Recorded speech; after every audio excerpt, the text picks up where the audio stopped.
নয়া শতাব্দী এটা নামান না কেন? আমি চেয়েছি আমার বগুড়ার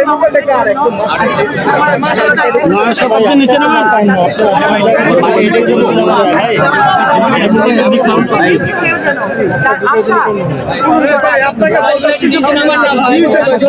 মনোনয়ন পাওয়ার বিষয়ে আসলে একজন দলের কর্মী হিসেবে দীর্ঘদিন কাজ করেছে, বিভিন্ন আয়োজনে নির্বাচনগুলোতে আসলে কাজ করেছেন প্রার্থীদের পক্ষে।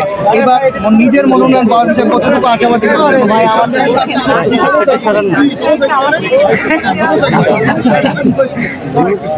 আর কিছু এমনি বলতে চান কিনা? আমি এটুকু বলতে চাই, সবাই আমি সত্যি দিদি আপনার গিয়ে তো বেশ আলোচনা শোনা যাচ্ছে, কোনো সবুজ সংকেত পেয়েছেন কিনা দল থেকে? এটা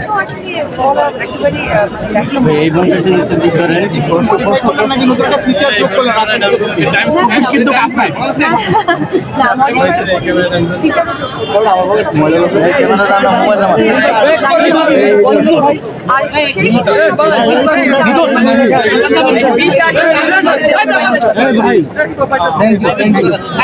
আপনারা শুনছিলেন